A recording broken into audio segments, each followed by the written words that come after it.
yang tadi ada penambahan kolom dan ada sheet yang ini format untuk test case program ADT-DET ya, tugas 3. Ada penambahan di sini, ada istilah, ada input sudah ya, tanggal, bulan, tahun, kemudian ada output, ini ada expected result, berarti seharusnya nilainya itu seperti apa, true-nya.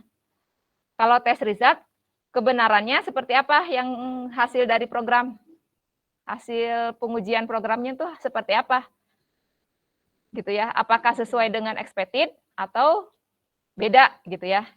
Jadi test result itu tes apa adanya. Kalau expected result yang seharusnya hasilnya itu seperti apa, kalian ini kan sendiri. Actual result. Oh, actual result. Actual result ya. Nanti diganti aja di file Excel-nya menjadi actual result. Nah, ini ada status pengujian ini yang harus, mungkin ada istilah, apa itu pass, apa itu failed. Pass itu artinya ketika actual result sama dengan expected result. Maka dia pass, berhasil. Ketika actual result tidak sama dengan expected result, maka dia failed. Itu ya pertama, kemungkinan pertama. Kemungkinan kedua, setelah failed, ketika failed, kalian kan pasti ada memperbaharui lagi kan sebenarnya nanti itu. Nah, hasil pembaharuannya pass atau failed lagi, gitu. Jadi terus aja gitu. Ya nanti sih setelah saya upload test case yang terlengkap dari inputan kalian nanti ya. Dan itu nanti pengujian ulangnya itu test case-nya nggak boleh disatuin sama ini karena kita harus punya semacam history ya, sebelumnya gimana, sesudahnya gimana, biar itu juga jadi apa ya, pembelajaran untuk kita ya, kita tuh semampu apa memperbaiki si programnya. Jadi hasil perbaikannya jangan disatukan ke sini pengujiannya, itu pengujian terpisah. Jadi nanti di sheet-nya jangan lupa tuliskan tanggal pengujiannya kapan, gitu ya. Tanggal pengujian boleh satu ya, satu tanggal, boleh juga misalnya ya, yang diujian tuh modulnya banyak dan nggak mungkin satu hari. Itu bisa ditambahkan kolom untuk menentukan tanggal pengujiannya. Gitu. Jadi ya, sekali lagi tanggal pengujian boleh satu aja, artinya dalam satu hari, dalam satu waktu pengujian, itu diuji semuanya, bisa juga dibagi-bagi, oh untuk modul yang ini kapan, modul ini bisa seperti itu. Karena sekarang latihan ya, kita buatnya untuk satu hari aja ya.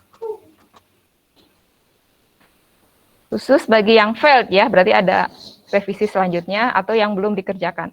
Nah, ini jangan lupa test case, nama modul atau proses, kalian yang tahu test case yang mana gitu, modul yang mana ya. Jelaskah, ada yang mau ditanyakan dulu? Terus baiknya buat sheet baru, nanti kan ini kan ada proses yang diuji, ada beberapa ya. Jangan di satu sheet ya. Jadi kalian tambahin tab sheet yang baru untuk modul yang berikutnya. Kalau test case sedikit di satu boleh, tapi nama modul yang diujinya harus jelas. Modul atau proses. Beda ya, kalau modul itu benar-benar satu modul ya. Kalau proses bisa terdiri dari banyak modul yang berkaitan gitu ya. Misalnya ini mau uji, misalnya yang kemarin itu selisih ya. Selisih date itu kan luarannya bisa dalam bentuk hari, bisa ada konversi ya. Sekian hari itu kalau dikonversi itu berapa tahunan, berapa bulanan, berapa harian. Masih satu proses sama, tapi modulnya lebih dari satu. Jadi mudah-mudahan nggak bingung ya kapan harus nyebut test case modul, kapan harus test case proses gitu. Ya. Pokoknya kalau mau disatukan, kalau satu modul itu udah pasti modul yang spesifik cuma satu. Kalau proses itu bisa terdiri dari beberapa modul yang terkait ya untuk menjalankan sebuah proses. Modularnya sama lah ya, modular. Ada dibagi-bagi satu proses, misalnya bisa ada yang 2 modul, atau hanya 1 modul aja, atau 3 modul, beda-beda kan.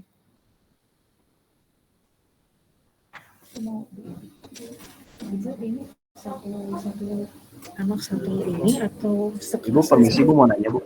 Sekarang 1 anak 1 ini, nanti baru dikumpulin sama saya, jadi baru versi 1 lengkap.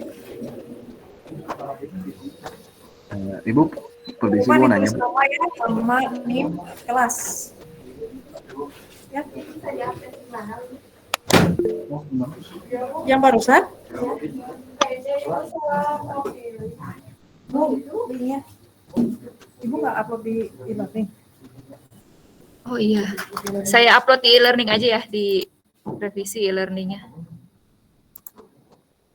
Itu di delete dulu.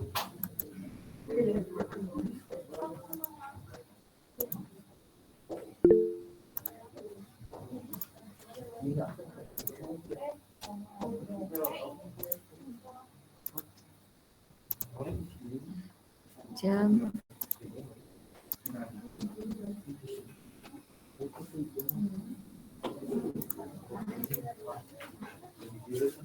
Sembilan 40 aja Bu. Karena udah 90.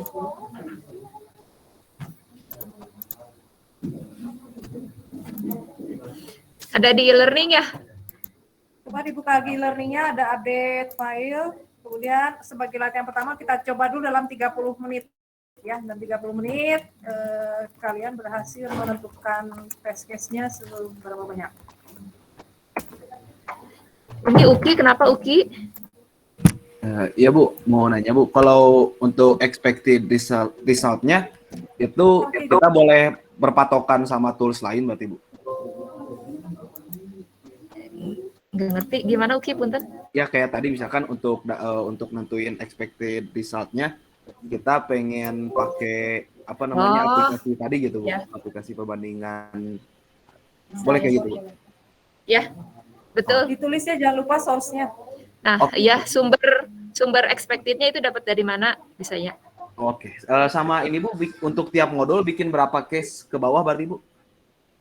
Nah, itu sih tergantung intuisi masing-masing ya. Kan kita akan coba, ini kan dalam rangka latihan ya.